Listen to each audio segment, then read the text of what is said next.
What if I told you that the money in your pocket isn't really yours? That every decision about your savings, your wages, and even the prices you pay is quietly being manipulated by a small group of institutions most people have never heard of. Central banks. Not the government, not your local bank, but powerful, shadowy organizations that quietly control the flow of money in every nation. And here's the twist. Almost no one notices. Almost no one questions it. Yet their influence touches every aspect of your financial life, from the cost of your groceries to the interest you pay on loans. Today, we're going to uncover how central banks quietly control national wealth and the hidden mechanisms that make it all possible.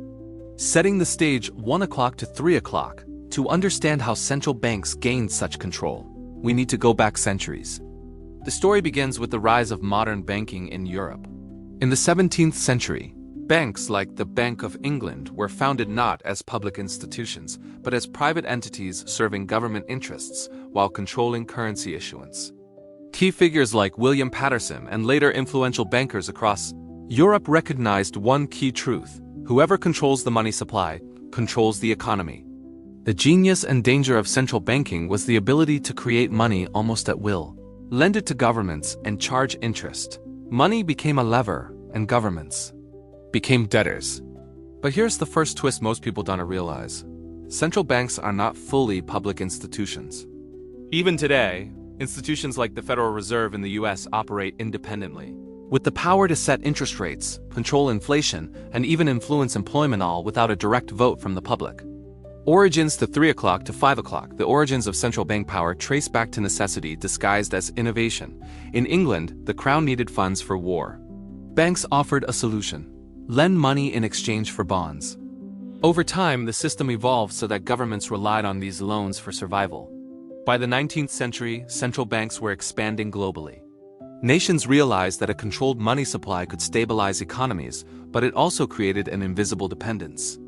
Once a government relies on borrowing from a central bank, its wealth and the wealth of its citizens is partially hostage to decisions made behind closed doors.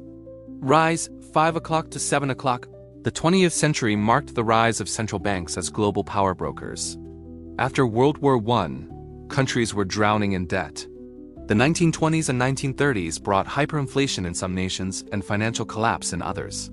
Central banks offered a solution: centralized control of money to prevent chaos. Yet each solution concentrated power further. Interest rates, money printing, and quantitative easing allowed banks to inject or withdraw liquidity, impacting employment, inflation, and even real estate markets. The average citizen rarely saw these moves coming, but the effects were everywhere. Breaking point, 7 o'clock to 9 o'clock. The real breaking point came in the 1970s. The United States left the gold standard, decoupling money from tangible assets. Suddenly, central banks could create currency almost without limit. Inflation became a tool, interest rates a weapon, and debt a profit engine. Think about it. Governments could spend endlessly, knowing central banks would stabilize the system at least temporarily.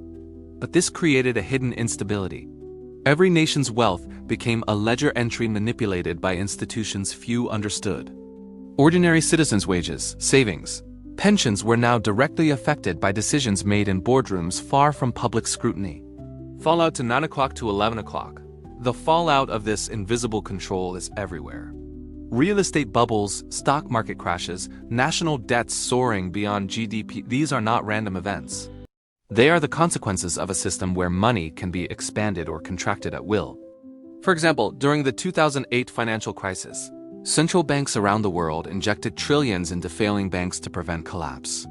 The average citizen faced unemployment and home foreclosures, while the institutions that caused the crisis were rescued with public funds.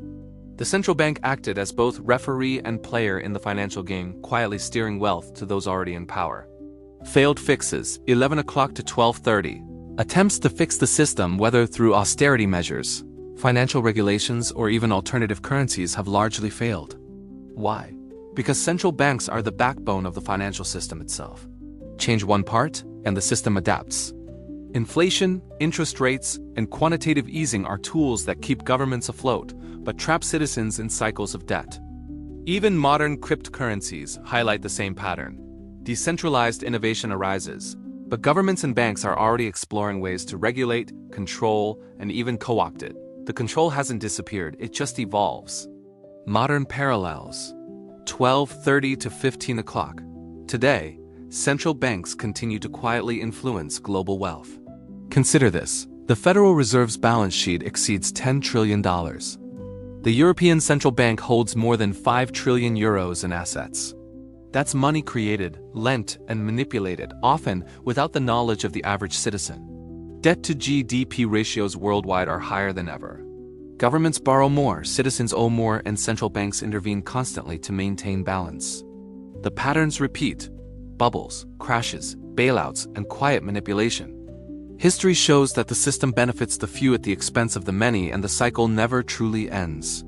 Takeaways to 15 o'clock to 16:30. So, what can we learn from this hidden control of wealth? Money is not neutral. It's a tool wielded by powerful institutions shaping economies and lives without public consent. Debt is a lever of control. Every government and individual becomes entangled in obligations that can be manipulated. Financial literacy is survival. Understanding these mechanisms is not optional. It's necessary to recognize patterns and protect yourself. Warning, open-ended thought, 16:30 to 17 o'clock. The warning is clear. As long as central banks remain powerful, the flow of wealth will continue to favor the few. Inflation, crises, and debt cycles are not accidents. They are predictable outcomes of a system designed for control. The question is, how long will ordinary citizens continue to assume money is just neutral paper? Call to action, 17 o'clock to 17:30. If you found this eye-opening, hit the like button and subscribe for more deep dives into the hidden forces shaping our financial world. Share this video with anyone who thinks money is just money, because the truth is far more complicated and far more powerful.